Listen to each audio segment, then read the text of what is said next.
നമ്മളെ ഈ രഹസ്യം ആരും അറിയൂല. അമ്മ രണ്ടാളല്ലാതെ ഈ ഇവനും അറിയും, വേറൊരു മനുഷ്യനെ അറിയില്ല. അവനെ ഞാൻ ഇത്രയും ദൂരത്തുനിന്ന് വിളിച്ച് വരുത്തിയിട്ട് ഇജി സമ്മതിച്ചില്ലല്ലോ. കോട്ടയത്തുനിന്ന് ഞാൻ വിളിച്ച് വരുത്തിയതാണ് അവൻ്റെ ജോലിയിൽ നിന്ന്. പിന്നെ അവർ വിളിച്ചിട്ട് എടുക്കണമല്ലോ പിടിക്കണമല്ലോ ഒന്നുമില്ല.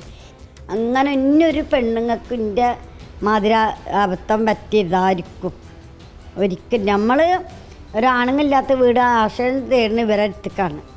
ഈ SIമാർ CIമാർ ഈ ഇവരെ അടുത്തേക്കല്ലാണ്. അവരൊക്കെ ഇങ്ങനെ ചെയ്യുമ്പോൾ പിന്നെ ഇപ്പോൾ ആരുണ്ടിട്ട് നമുക്ക് ആരുമില്ല ലോകത്ത്. പേടിയാവുന്നു ഇവരിങ്ങനെയൊക്കെ ചെയ്യുമ്പോൾ. അതായത് നിങ്ങൾ പൊന്നാനി CIക്ക് ഒരു പരാതി കൊടുക്കുന്നു, പൊന്നാനി CI വന്ന് നിങ്ങളോട് മോശമായി പെരുമാറുന്നു. അതന്വേഷിക്കാൻ വേണ്ടിയിട്ട് DYSP ബെന്നി വരുന്നു. ബെന്നിയും നിങ്ങളോട് മോശമായി പെരുമാറാൻ ശ്രമിക്കുന്നു. അത് SP-ക്ക് നിങ്ങൾ ആ പരാതിയായിട്ട് പോകുന്നു. SP സുജിത്ദാസ് അതിലും മോശമായിട്ട് പ്രതികരിക്കുന്നു. അപ്പോൾ ഇത് നമ്മുടെ വീട്ടിൻ്റെ അടുത്തുള്ളൊരു പോലീസ് സ്റ്റേഷനിൽ ഒരു പരാതി കിട്ടിക്കഴിഞ്ഞാൽ ആ പരാതി എടുക്കുന്ന ഉദ്യോഗസ്ഥനെ കൂടാതെ മുകളിലേക്ക് ഇങ്ങനെ കാഴ്ച വെക്കുകയാണോ ഈ പരാതിക്കാർ? വെച്ചിക്കണത് തന്നെ എൻ്റെ കാഴ്ച വെച്ച തന്നെ അവർക്ക് രണ്ടാൾക്കും കൂടി കാഴ്ച വെച്ചിൻ്റെ. അത് ഞാൻ ചോദിച്ചു സാറിനോട്, സാറ് എൻ്റെ കാഴ്ച വെക്കാൻ വേണ്ടില്ല വേറെ ഉള്ളവരെ വിളിച്ചുവിടുന്നതാന്ന് വെച്ച്. അപ്പം അയാളൊന്നും മിണ്ടണില്ല, ചിരിച്ചിട്ട് ഇങ്ങനെ ഇങ്ങനെ ഇങ്ങനെ ഇവിടെ പിടിച്ചിട്ട് ഇതൊക്കെ തമാസലടി എന്താണ്ടി ഞാൻ നല്ല എനിക്ക് ഈ പ്രാവശ്യം വന്ന് നിങ്ങൾ ഫുള്ള് വെള്ളത്തിലാകാൻ എനിക്ക് നല്ല വേദനിച്ചെന്നറിഞ്ഞ്.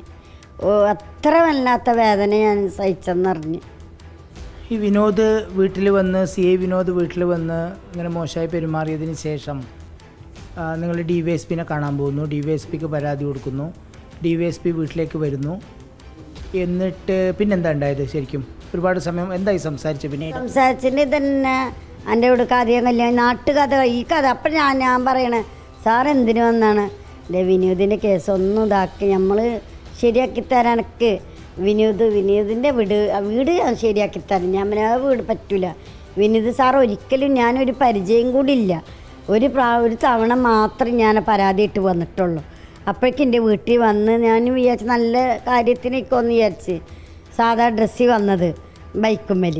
അപ്പോഴാണ് അത് വീടിൻ്റെ കാര്യം ഞാൻ ശരിയാക്കി തരാനൊക്കെ എന്നൊക്കെ പറഞ്ഞിട്ട് പിന്നെ മൂപ്പര് ആ കാര്യം അട്ടിമറിച്ചങ്ങാണ്ട് ഞങ്ങളെ ഫാമിലി കഥവിലേക്ക് വന്ന് എനിക്ക് എത്ര കുട്ടികളുണ്ട് 2 കുട്ടികളുണ്ട് എന്നൊക്കെ ഞാൻ പറഞ്ഞു. ഭർത്താവിൽ എന്ത് ജോലി കുഴപ്പമില്ലല്ലോ ഞാനില്ല.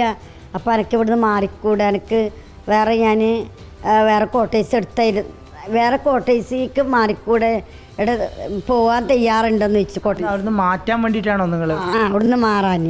അപ്പോൾ ഇതെന്താ റോഡ് സൈഡ് കാരണം ഇങ്ങോട്ട് വരാനും പോകാനും കഴിയുന്നില്ല ആൾക്ക്.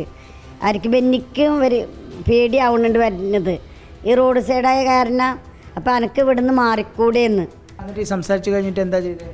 സംസാരിച്ച് കഴിഞ്ഞാൽ ഞാൻ പറഞ്ഞു ഇത്രയും സംസാരിച്ചാൽ ഒരു മുന്തിരി ജ്യൂസ് മേടിച്ചു വന്നു. അപ്പോൾ അടുത്ത് തന്നെ 2-3 വീടപ്പുറമാണ് കട. ആ കടയിൽ പോയി കുട്ടി ജ്യൂസ് മേടിച്ച് വരുമ്പോഴേക്ക് ഇവന് എൻ്റെ കയ്യിൽ പിടിച്ച.